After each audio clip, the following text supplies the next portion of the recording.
uma mulher que é pura inspiração.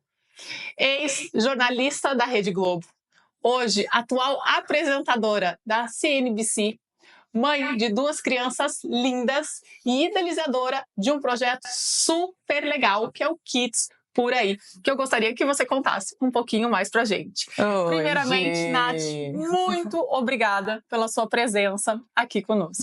Doutora Giovana, que honra estar aqui com você. Eu amei quando você me contou desse projeto, né? E os episódios que eu vi até agora, e estou super honrada em poder participar. Ai, que delícia, Nath. Bom, hoje, né, pensando ali na sua vida, você passou por redações intensas, câmeras ao vivo, muitos e muitos programas ao vivo, e agora apresentando um dos principais programas, né, da CNBC. Isso. O que o jornalismo te ensinou sobre ouvir os outros e o que a vida te forçou a ouvir de si mesma? Olha, é profundo isso, né? Mas vamos lá. Eu tenho uma carreira de mais de 20 anos como jornalista e o que o jornalismo me ensinou nesse tempo todo, Gin, que eu fui repórter, fui apresentador e todo mundo acha que o jornalista tá lá para falar, para ser ouvido e etc. E isso também é verdade, mas não tem o que dizer se a gente não estiver disposto a escutar primeiro, né? Então, eu acho que o jornalismo ele tem como pré-requisito essa disponibilidade para escutar, às vezes coisas com as quais você não concorda, questionar também quando você não concorda, dependendo da situação, mas baixar a guarda assim, do julgamento para a gente escutar todos os lados, todas as versões de todas as histórias, e isso é uma coisa que eu faço muito naturalmente mesmo, sabe? Todos os dias. Hoje, você comentou que eu estou num projeto novo, né? Eu estou no Times Brasil, licenciado exclusivo CNBC, eu apresento o Money Times todo dia, ao vivo, durante 3 horas. Nossa, mãe! E assim, exercício de escuta o tempo inteiro, né? Porque além dos consultores, analistas, colunistas que a gente tem lá, eu recebo no mínimo 4 entrevistados ao vivo todos os dias, tem dia que tem 8, uma loucura, assim. Então, eu exercito escutar todos os dias. E você me perguntou, a segunda parte que é mais profunda, sobre escutar a mim mesma? Exatamente. Aí eu acho que é uma coisa que eu aprendi, estou aprendendo ainda com a maturidade mesmo, viu, Gi? De entender que quando uma coisa eventualmente está me causando algum incômodo, peraí, vamos recuar. Será que eu tenho que ser tão agradável assim o tempo inteiro com os outros? Porque eu sempre tive isso, uma postura muito de ser muito legal, eu posso, eu topo, vamos lá, sabe? Sempre solícita. Muito solícita, muito disponível para outras pessoas.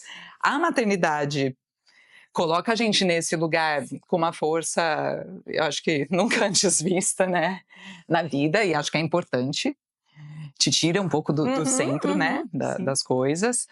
Mas nas outras relações, eu tenho procurado olhar para dentro e dar luz, assim, para os incômodos que as coisas causam e, tipo, peraí, por que eu tô incomodada? Sim. O que isso está pegando aqui para mim? Por que eu não tô feliz fazendo isso ou atendendo esse pedido, sabe? E muitas vezes dizendo não, porque dá pra gente dizer não também de forma gentil, né? Sim. E assim, teve um momento assim que marcante na sua vida que você teve sim que se escutar mais? Eu acho que quando eu fiz uma transição de carreira, né, que eu dei um salto, é uma transição que depois eu acabei, tem gente que acha que eu acabei voltando, mas vou explicar melhor, né? Então, eu trabalhei na Globo por 20 anos, 5 na afiliada no interior, mais de 20, né? 17 na Globo de São Paulo, era um sonho, era minha meta de carreira, um sonho realizado. Eu realizei muita coisa mesmo lá dentro, fiz praticamente tudo que eu tinha vontade de fazer, mas por algum motivo eu cheguei num ponto que a minha alma não estava muito junto com o corpo, sabe, Gi? Sim. E eu acho, tenho sempre muito cuidado em falar sobre isso, porque eu não acho que necessariamente o trabalho tem que ter essa função de preencher e trazer todas as alegrias da vida da pessoa. Às vezes ele pode ser só um trabalho. Mas alguns trabalhos, eles exigem tanto da gente e tiram tanto da gente da vida pessoal, que é o caso mesmo do jornalismo, que você tá lá, no Natal você tá lá, no feriado você tá lá, no sábado você tá lá, né? Tira muito da vida pessoal, então é difícil você levar apenas como trabalho, vou lá, compro o meu e vou embora, né? Entra na sua casa, né? Exato, então tira você da zona de conforto de muitas maneiras, então tem que estar lá de corpo e alma, e chegou num ponto que eu não estava mais, eu não estava me sentindo desafiada, eu não tinha mais metas, eu já tinha realizado quase tudo, eu não tinha muito assim, de olhar e falar, não, mas ainda quero chegar aqui, quero fazer tal coisa. Levei 1 ano e meio de amadurecimento para pedir demissão, sair, experimentar outras coisas que eu tinha muita vontade de experimentar. Com mais liberdade, porque ainda tem essa questão, né, de muitas amarras, de muitas coisas que envolvem imagem, voz, etc., que você não pode fazer. Sim. Então, me libertei, percebi que ter liberdade demais também é difícil. Traz muito de, agora eu posso fazer tudo, e aí? Eu vou fazer o quê, né? O que eu vou fazer? O que eu gosto de fazer? Então foi importante experimentar esse lugar também, realizar um monte de coisa. Teve coisas que eu sonhava em fazer e eu senti que não era para mim, só eu saber fazendo, né? E aí voltei para a redação, porque veio esse convite de um projeto novo e que algumas pessoas, nossa, mas você saiu da Globo para agora entrar numa TV que está nascendo aqui no Brasil, que vem com a marca da CNBC Internacional, mas aqui está nascendo. E aí sempre gosto de dizer, não troquei um pelo outro, teve um gap de quase 2 anos aí, entre um e outro, em que eu fiz várias outras coisas, e eu não tô no mesmo patamar, né? Eu tô lá como âncora de um programa com um desafio muito grande, mas muito interessante, com conversas construtivas, que eu sinto que eu tô aprendendo e contribuindo com as outras pessoas também. Então, muito diferente do tipo de pauta, do tipo de coisa que eu fazia até então. E então eu acho que eu tive que me ouvir muito para tomar essa decisão, desse salto de pedir demissão de um emprego ali de 2 décadas na maior emissora do país. E eu tive que me ouvir de novo quando eu meio que dei o braço a torcer e voltei para a redação, né? Eu faço plantão de novo, mas em outras condições, tudo de novo. Mas é isso, da gente não se colocar como prisioneira, assim, sabe? E isso é muito importante, até se a gente for pensar para o lado até da questão da saúde, né? Então, assim, às vezes a pessoa ela tá presa naquela situação. Então, o que eu vejo a pessoa, digamos, tem dor de cabeça, enxaqueca. Isso é normal. Eu sou assim. Eu sou assim, né? Ou, não, eu tenho algum problema intestinal. Isso é normal, eu sou assim. A gente não pode aceitar quando a gente não está confortável com aquilo. Exato. E ir atrás do que vai nos fazer bem, o que, né, tanto profissionalmente, mas também sim pensando no nosso metabolismo, no nosso bem-estar de maneira geral. É interessante você falar isso, porque e o que faz bem numa fase da vida é diferente do que faz bem em outra, né? As necessidades vão mudando. Então é importante a gente não se agarrar, não, mas eu sempre fiz assim, eu sempre fui desse jeito, eu sempre tive dor de cabeça, e se conformar e não fazer nada para melhorar. Ainda mais agora, né? Com 40 anos, né? Os 40 a mais, então tudo funcionava também antes. Agora passa a não funcionar bem assim. Exato. E o nosso corpo, sim, mudando, e a gente precisa mudar. Não adianta que a gente querer ficar fazendo o que a gente fazia com 30, que não vai funcionar da mesma maneira. E a gente não vai ter o mesmo resultado. Entender o que vai fazer nós funcionarmos melhores com 40.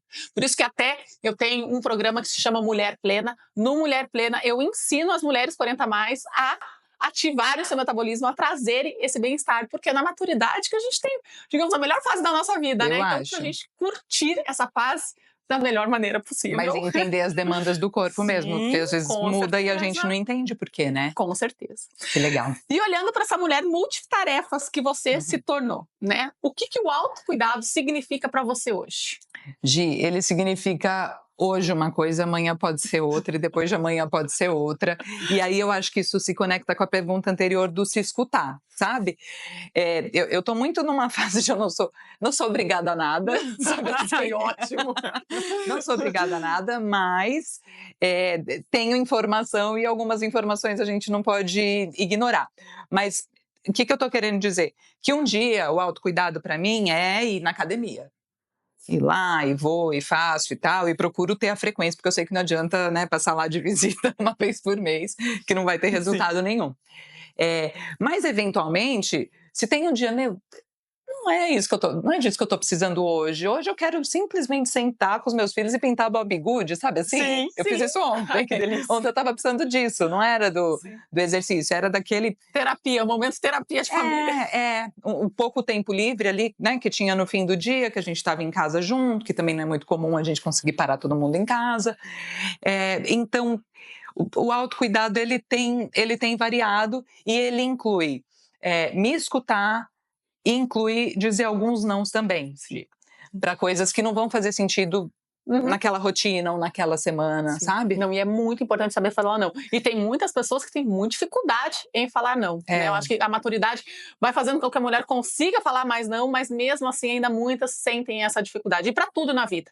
Né? O que eu vejo muito é na questão da alimentação. Né? Eu faço. Às vezes o marido quer boicotar um pouquinho. Não, tudo bem, vamos pedir isso. Vamos... E aí o não faz parte, então, se encaixa nesse sentido também. Precisa estar presente. E muitas mulheres, né, especialmente depois dos 40, vivem uma sensação de estarem sempre em segundo plano, né? Até mesmo a questão de saber falar não ou não saber. Exato. Existe algo que você aprendeu no autocuidado na dor, que hoje você faz questão de compartilhar com outras mulheres? Bom, vamos lá. Sobre autocuidado, sobre dizer não. Isso, sobre, alguma questão ali que você, do seu autocuidado, que hoje você faz questão de passar para outras mulheres que você aprendeu mesmo durante a sua vida. Tá. De uma maneira não tão fácil, às vezes. Não tão fácil. Eu acho que essa questão mesmo do... Eu acho que a porrada que a maternidade traz pra gente, Gi, e que obriga a gente a se colocar em segundo plano durante um tempo, e que eu acho que faz parte, eu não acho que é um problema. Inclusive, eu imagino que deva ser muito difícil para a pessoa que esteve sempre no centro das atenções e se coloca excessivamente em primeiro plano, ter um filho, né? Deve ser um choque muitíssimo grande, porque por um tempo é assim mesmo, você tá ali para servir, para manter outra pessoa, outro ser vivo, né? Sim, você não é mais a prioridade. Você não é mais a prioridade. E aí eu acho natural e até bonito e importante por um tempo, mas chega um momento em que é importante a gente tentar se reencontrar, né? Com quem a gente era. A maternidade, ela não só me colocou nesse segundo plano por um tempo, e com muito prazer, muita alegria, porque eu desejei muito ser mãe, e eu demorei para realizar. Então, fui de boa com isso. Mas o que pegou foi nesse reencontro, assim, com... Isso te me dá prazer? O que é meu hobby? Eu tenho um hobby? Se reconectar com você. E eu senti que por um tempo eu me perdi, acho que eu ainda estou um pouco perdida, para, né, falar bem a verdade, assim, porque coisas que eu curtia muito fazer, adorava bater perna no shopping, tipo, hoje em dia, vai lá, eu cuido das crianças, pode ir, você chega lá, não tem muito sentido isso. Graça. Então, eu acho que é isso. E esse desafio que eu compartilho muitas vezes da gente se reencontrar. E aí, vou te falar, você não vai acreditar o que tem me dado esse prazer, assim, me colocar em primeiro plano. Eu gosto de aprender coisas novas e eu queria aprender a costurar. Que legal! Então, uma coisa que ninguém imagina, a pessoa da televisão, super antenado, que diz por aí, digital, nananã. Mas eu tinha dentro de mim essa coisa que eu queria aprender a costurar. Eu comprei uma máquina de costura parcelada, eu paguei ela inteirinha sem encostar nela. Com 12 parcelas. Nossa, então foi tempo pra encostar lá guardada, porque nunca dava tempo, porque eu nunca colocava isso em primeiro plano, porque sempre tinha outras demandas, outras prioridades, etc. E agora eu consegui colocar isso. Mas fez um curso? Não, de YouTube, vídeos e tal, tem muita coisa, muita coisa. Porque eu tô partindo do básico do básico, eu não vou fazer uma roupa ainda, tá? Tô aprendendo. Só costurar aquela linha, barra, etc. Mas isso tem me feito super bem. Que legal! E eu tenho compartilhado isso com as mulheres que me seguem, né? Tem muita mulher na rede social que me segue porque vê na TV, porque gosta do meu trabalho de jornalista, ou porque soube da gravidez, né? E acompanha as crianças e tal. E eu vou trazendo tudo isso. E da gente não se se permitir mesmo, né? Sim. Porque às vezes pode parecer, nossa, mas que coisa de tiazinha, nananã. Imagina, de jeito E tipo, nenhum. dane-se, né? Nossa, dane-se. Porque assim, o que é importante é a gente ter um prazer. E eu O sou que tiazinha também, né, gente? 40 a mais aqui, uai. Aí tudo bem. as pessoas ali, até mesmo questão da alimentação, às vezes elas comem por ócio ou a ansiedade, o É, controle da ansiedade, é falta de achar algo que te dá prazer. é E o verdade. prazer simples, né? Ah, viajar me dá prazer, mas a gente não pode sair viajando toda hora. Exato, Né? Mas exato. você achar os pequenos prazeres durante o seu dia a dia, poxa, isso faz, né, que você consiga controlar melhor as suas emoções, liberar É. hormônios aí que vão te trazer esse bem-estar e se sentir bem. Exato. Então isso é muito importante. Não, quando eu consegui passar assim o negócio, sabe, a peça assim, sem enroscar, sem embolar a linha, uma super Nossa, uma família agora formada eu sei lá em cozinhar. cima. E como uma mulher madura, né, em meio ao visual, né, você tem que se aparecer muito na televisão, né? É muito o sim. visual. É. Você já lidou com cobranças estéticas em relação a isso? Hoje, você sabe que tempos atrás a TV tinha muito um padrão, assim, né, de você tem que aparecer necessariamente magra, tem que isso, tem que aquilo, Uhum. a unha não pode ser azul. Quando eu comecei em TV, eu não poderia aparecer com essa roupa, por exemplo, porque Com o tá mostrando ombro. muito Aham. aqui, tinha que ser com a manga pelo menos aqui, não importa se tá 40 graus, a manga aqui. Então tinha essas coisas de um jornalismo tradicional que caiu em desuso, tem limites ali, né, da imagem, e eu concordo com esses limites, porque o que a gente tem muito é de uma imagem que não roube o foco da informação, não Sim. tire o foco da conversa, que é o mais importante. Então você não está ali para aparecer mais do que a notícia, seja por causa de um batom extravagante, Sim. colar, Aham. então isso. E eu incorporei isso muito bem. Tem as questões com envelhecer. Eu não vejo tantas mulheres envelhecendo no vídeo, na TV, como eu vejo homens, numa boa, assim, né? Como, Mulher ai, que acaba também legal. usando mais tratamento estético, acho, talvez. Talvez. Então, a gente acaba recorrendo, o cabelo tá branco, vamos Uhum. pintar, e etc. Aos poucos a gente vai vendo algumas mulheres desbravando e derrubando essas amarras, né? Que eu acho muito legal, muito interessantes. Mas, sabe onde que eu faço esse exercício do contrário? Nas redes sociais. Então, você me acompanha lá e quem me acompanha sabe que eu todo dia agora que eu tô de volta à TV, eu tenho maquiagem profissional, eu passo por um maquiador profissional para ir pro ar, então eu poderia deixar para aparecer na rede Uhum. social só depois dessa parte aí, né. Mas eu faço questão mesmo de aparecer, Sem às vezes sem maquiagem. maquiagem, sem ter feito cabelo, não me sentindo linda, mas é muito para mostrar que eu sou uma pessoa Normal. normal e real. Então eu não quero criar essa obrigação para mim, eu quero gostar do que eu vejo no espelho, mesmo sem estar maquiada. Uhum. Eu nunca usei filtro em rede social, nunca usei, sempre falei Sim, disso, assim, sim. que eu não uso e tal, porque imagina, apareço lá, da pessoa me encontra na rua e fala, nossa, decepção. Nossa, e você sabe que teve um caso esses dias, eu encontrei com uma amiga minha e ela contou que seguia uma pessoa e achava ela linda, Hora maravilhosa. que E, viu, na, e aí na rua, no evento, não lembro onde, encontrou com essa pessoa pessoalmente.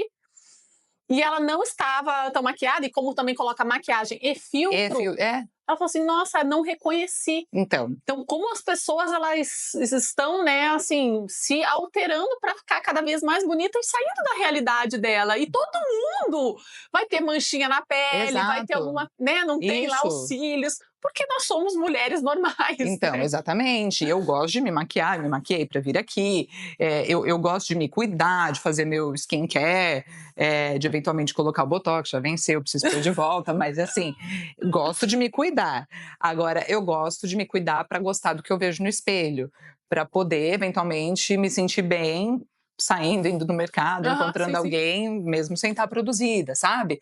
Então, é meio que uma contribuição que eu gosto de dar, assim, de aparecer sem estar necessariamente montada, sabe? Sim, sim. De normalizar, assim, isso. Não, isso é muito importante, né? A gente aceitar o nosso envelhecer, né? Mas com saúde, né? Hoje a Isso. gente tem sim técnicas que vão nos ajudando, né? O anti-age ali, mas é importante a gente assumir essa maturidade da nossa vida, né? Envelhecer com dignidade, eu acho. Exatamente. Sabe? Sem deformações em todos os sentidos, né? Seja no excesso de procedimentos, no excesso de filtros, mas com disposição, com condição física, que é o que me motiva a fazer exercício. Eu não amo fazer, não amo. Mas eu penso na velhinha que eu quero ser. Agachar e tudo Exatamente. mais. Mas conseguir com essa levantar, questão das sentar. redes sociais, as pessoas elas estão mais focadas no externo do que no interno, né? É. E aí isso acaba que, se o interno não tá bem, o externo, uma hora ele vai cair, porque não tem como a gente sustentar isso. Então, porque a gente fica se comparando com a vida que a gente vê lá dos outros, com a pele que você vê lá dos outros, com o corpo que você vê lá dos outros, mas não pode esquecer nunca, né, que o que você está vendo ali é o palco, não é o bastidor, é um recorte da vida das pessoas, né? É o que ela escolhe mostrar, e tudo bem, cada um tem direito de mostrar o que quiser, mas a gente não pode comparar o nosso quintal com o palco do outro. Mas é difícil, né? As pessoas tendem a sempre estar, né, se comparando. Tem que às vezes puxar a orelha, não, vem cá, calma aí. Né? A gente não conhece a vida dela. Ser jornalista me fez ser muito desconfiada, no sentido de não comprar qualquer história, assim, logo de cara, sabe? Então, mesmo, ai, nossa, fulana tá bombando muito, ela é muito bem sucedida e tal. Não, legal, tomara que seja mesmo. Mas será que é? Vamos dar uma assim? investigada ali, né? Isso. Porque o que vende é totalmente do que é. E também não preciso saber se é verdade ou não, mas só não posso pegar para mim e comparar a minha vida, a minha trajetória, o meu sucesso com a régua do que eu tô vendo da vida do outro lá. Eu tô falando assim, parece que é muito fácil, mas não é. Não é. É um exercício que a gente tem que fazer o tempo inteiro. Você tá vendo um negócio, consumindo um negócio que tá te botando para baixo, se escutar, entender por que tá pegando para mim. Porque eu tô achando que a minha vida é ruim perto da dela, mas será que a dela é do jeito que eu tô imaginando aqui? Talvez não seja. Isso é tão sério, né, Nath? A gente vê muito. os adolescentes agora, tanto de casos de depressão, né? Porque a maturidade é para nos levar um pouco mais de consciência em relação a isso. Apesar que também tem muitas mulheres que acabam, né, não conseguindo fazer essa separação. Mas quando a gente vê, né, tantos adolescentes, né, tentando trazer essa realidade que não existe para deles, se sentindo inferiorizados mesmo, né? Então bem vamos começar por nós, né? Exatamente. Bom, falando desse glamour ali ainda, né? Existe muito glamour na imagem da mulher, principalmente quem tá na frente da televisão. Então, assim, você é uma mulher linda também, né? E aí, produzida e tudo mais. Mas pouco se fala dessa sobrecarga que você tem lá em cima. Então, assim, porque acha muito fácil, né? Chegou lá, apresenta e tudo mais. E que nem você estava falando quando você trabalhava na TV Globo, que tinha Natal, Ano Novo, tantas outras datas importantes, mas você estava lá na televisão. Exatamente. E aí quando a gente pensa, tá lá na televisão, e esquece de todo, né, essa carga que você carrega depois. Nessa época, você sentiu algum sinal assim que você também estava ficando sobrecarregada? Ah, sim. Tinha uma coisa que pegava muito para mim, Gi, que era e aí a importância da gente se conhecer mesmo, né? Eu não tinha rotina, né? Então, eu não tinha nem horário fixo de trabalho. Você deve lembrar de eu comentar que o horário da minha escala do dia seguinte, eu trabalhava por escala, mas não era nem uma escala fixa semanal, chegava à noite, por exemplo. E eu comecei a sentir que isso, ainda mais depois de ter filhos, que isso estava me desestabilizando, assim, criando uma crise de ansiedade mesmo, sabe? À noite ali, tipo, eu ficava lá, ai, deixa eu ver se chegou, porque eu não sabia o que ia chegar, que hora, se eu ia ter que acordar de madrugada, se eu ia poder dormir até mais tarde, se eu ia conseguir ir no médico que eu marquei ou não, se eu ia ter que pedir para alguém para mudar o horário, sabe? Então, eu comecei a perceber sintoma físico mesmo. E notar que isso estava me fazendo mal. Tentei negociar internamente e tal, mas a gente tem que saber o limite também o funcionamento da coisa é aquele. E durante muito tempo foi ok para mim, chegou num ponto que não era mais ok. Então, e eu glamorizava isso também. Então, além do glamour da TV, eu glamorizava. Ai, não tem rotina, essa vida é muito louca, nananã. Sou muito ocupada. Nunca sei para onde eu vou. E era assim mesmo, né? Não sei se eu vou almoçar, não sei se eu vou buscar meu filho na escola, não sabia nada, porque não estava quase nada no meu controle. E aí esse glamour, essa coisa dessa aventura e tal, por um tempo, né? Eu comecei muito nova em TV mesmo.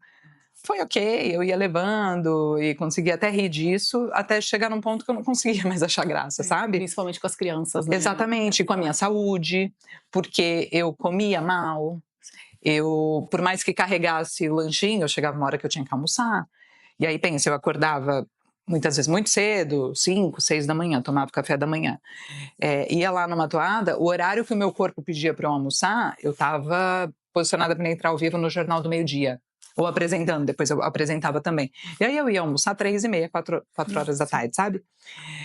Então eu sentia que eu estava, de fato, fazendo muito mal para mim, para minha saúde física, funcionamento de intestino, Gi. Uma coisa básica. Normalmente, quando tá tudo bem, a gente tem uma rotina para isso. Eu não conseguia ter essa rotina. Era esse grau, porque às vezes eu tinha vontade de ir ao banheiro e eu não tinha banheiro para ir, entendeu? Então, não só o fato de você estar comendo ali, né, em horários errados, porque o nosso corpo, a gente tem, né, o ciclo circadiano. Então, o nosso corpo, nós somos animais, então nós temos sim o melhor horário para dormir, o melhor horário para comer, o melhor horário para acordar, porque os nossos hormônios são programados para fazer essas atividades ao longo do dia. E aí, quando você bagunça, esse relógio biológico, ele começa a alterar. Não tem como. Eu tive fases em que eu acordava para trabalhar 2h30, 3 da manhã. Sim. E que eu até levava, porque eu sabia que era uma coisa mais eventual ou com um prazo, assim, não era uma coisa, tipo, fixa, né? Mas é pesado. Então, acho que são coisas que as pessoas muitas vezes não imaginam, né? Sim, com certeza, com certeza. Mas que eu gosto de contar justamente para trazer essa dose de realidade mesmo. Parar e para pensar em relação a isso. Assim como a gente vê também glamour. Nada é só bom, Gi, nada. Com certeza. E para quase ninguém as coisas são muito fáceis, sabe? Para quase ninguém. A real é que tem muita relação, que tem inseguranças, todo mundo tem. Até quem usa as redes sociais para se firmar como autoridade em alguma coisa e não está lá para demonstrar isso, mas saiba que tem, todo mundo tem. Atrás das câmeras é outra situação. Exato. Bom, e se você fosse narrar seu próprio momento de agora como jornalista, qual seria a sua manchete? A manchete. Ai, gente, eu sou ruim de manchete, porque eu sou ruim de resumir as coisas. Fazer manchete é super difícil, viu? No dia do jornalismo, lá na TV, a gente tem uma entrevista e tal, e aí tem as taginhas embaixo, que é esse resumo. Eu acho muito difícil fazer isso. Você que tem que fazer. É um poder de concisão. Não, tem os editores que fazem, mas muitas vezes eu posso contribuir, né? Sugerir, quando são entrevistas que eu desenho, eu sugiro as tajas também. E eu tenho dificuldade com isso, mas vamos lá. Agora a taja da minha vida, Giovana, você me pegou. Mas vamos lá, eu vou achar. Natália, não destemida, cara de pau, você é capaz, coisas assim. Porque se permita experimentar. É muito nessa linha, Gi. Vou confessar uma coisa aqui. Eu hoje em dia trato, né, no canal onde eu tô, é jornalismo de negócios. As nossas conversas são sobre negócios, sobre economia, sobre geopolítica, porque tudo isso tá amarrado. Eu tenho me sentido muito privilegiada pelas conversas que eu tenho o prazer de conduzir lá, mas no comecinho eu tinha muito medo dessas conversas, do tamanho dessas conversas, da importância, porque não eram coisas que estavam no meu dia a dia, que eu sempre li, consumi, busquei me informar, mas até então eu fazia outro tipo de jornalismo, de notícia mesmo, de factual, um acidente que aconteceu, cobria questões maiores também, fiz muito Jornal Nacional, campanha eleitoral e tal, mas era muito mais generalista. E no começo, eu falava, gente, é muito difícil isso, eu não sei 3 horas, né? Se eu 3 horas e tal. É muito complexo. Só que eu me joguei. Economia, eu tinha muito medo mesmo de economia, eu tinha dificuldade de entender alguns conceitos que são muito óbvios para quem é economista. Eu te entendo perfeitamente, porque eu sou péssima com números. Tinha dificuldade real. E eu me propus estar lá e aprender e tal, então tem essa dose dessa cara de pau mesmo de ir lá e falar. E eu deixei muito claro isso lá, né? Falei, gente, eu vou apresentar, meio convite, etc. Mas assim, eu não sou economista. Não tem problema, você é comunicador. Você está aqui para tirar o melhor das pessoas. Você não precisa fazer análise do negócio, sabe?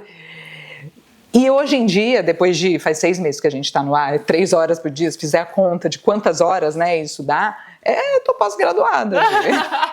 Então tá, investimentos, Natália. Pode falar comigo. Criptomoeda. Ótimo. Então a gente vai falar depois ali só sobre questão de investimento, porque eu acho que a mulher 40 a mais também tem que saber cuidar do seu dinheiro. Boa, exatamente. Eu acho que isso é muito, muito importante. Bom, vamos lá. Agora a gente tem um quiz com perguntas rápidas e respostas de uma palavra. Eita, que difícil. Vamos lá. Um hábito que só aprendeu a valorizar depois dos 40 anos. Rotina. Uma frase que te guia na maternidade e na vida. Vai ficar tudo bem. Um conselho para mulheres que acham que o autocuidado é coisa para depois. Não tem depois, a gente só tem agora. O que para você é ser uma mulher plena? É deitar a cabeça no travesseiro e saber que por hoje eu fiz o meu melhor, que não significa não ter falhado em nada e ser perfeita, mas eu fiz o melhor que eu podia. Perfeito. Gostou, Gi? Muito obrigada.